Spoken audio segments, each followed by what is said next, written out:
فلسطین liberation organization کی senior official Hanan اشراوی نے سفیر نکی ہیلی کے بیان اور ان کے رویے پر کڑی تنقید کی ہے۔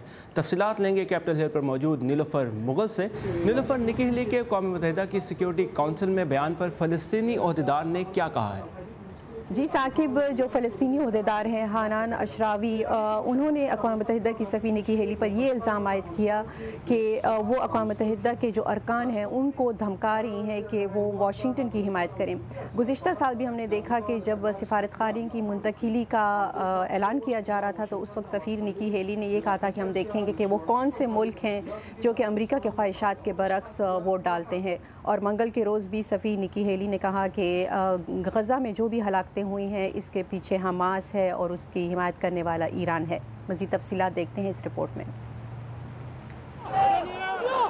عالمی لیڈروں اور انسانی حقوق کی تنظیموں نے بڑے پیمانے پر اسرائیلی فورسز کی طرف سے غزہ میں مظاہرین پر فائرنگ کی مذمت کی ہے۔ فلسطینیوں کا کہنا ہے کہ ہفتوں سے جاری مظاہرین سے اسرائیل کو کوئی خطرہ نہیں ہے۔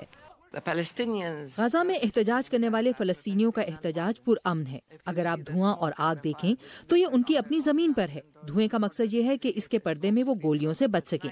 آپ کو اسرائیل کے ہاتھوں قتل ہونے کے لیے پرتشدد ہونا ضروری نہیں۔ اسرائیل اور امریکہ کا دعویٰ ہے کہ مظاہرین سرحدی باڑ توڑنے کی کوشش کر رہے تھے اور انہیں روکنا ضروری تھا۔ نکی ہیلی نے حماس کے لیڈروں پر الزام لگایا کہ انہوں نے پیر کے روز امریکی سفارت خانے کی منتقلی کے موقع پر تشدد کو ہوا دینے کی سازش کی۔ وہ جو یہ کہتے ہیں کہ غزہ کے تشدد کا امریکی سفارت خانے کی منتقلی سے کوئی تعلق ہے تو وہ غلطی پر ہیں۔ اس کے بجائے تشدد ان کی طرف سے ہے جو کسی بھی مقام پر اسرائیل کے وجود سے انکار کرتے ہیں۔ حنان اشراوی نے سفیر نکی ہیلی کے بیان کو حقیقت سے دور اور انتہائی خطرناک قرار دیا ہے۔ اصل مسئلہ اسرائیل کی کسی قسم کی سزا سے بلا خوفی اور اس کی جواب دہی کا نہ ہونا ہے۔ میرے خیال میں یہ انتہائی مشکل ہے کہ حقیقت اور ان الفاظ کے درمیان کوئی ربط ملے جو یہاں امریکی نمائندے نے کہے ہیں۔ فلسطینی عہدیداروں نے گزشتہ سال امریکی نمائندے کے اس بیان پر بھی تنقید کی کہ امریکہ سے اختلاف رکھنے والے نتائج دیکھیں گے۔ حنان اشراوی نے کہا کہ امریکی سفیر کو دنیا کی استانی کے طور پر نہیں رکھا گیا۔ امریکہ نے منگل کے روز اقوام متحدہ کی سیکیورٹی کونسل کی ایک قرارداد کو بلاک کر دیا جس کا مقصد غزہ کی سرحد پر ہلاکت خیز تشدد کی تحقیقات کا مطالبہ کرنا ہے۔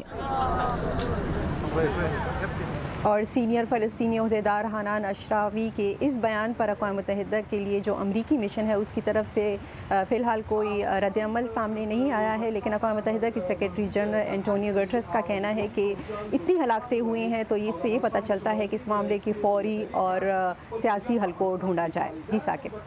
نیلوفر مغل ہمارے ساتھ تھے کیپٹل ہل سے۔ Thank you Niloufer for these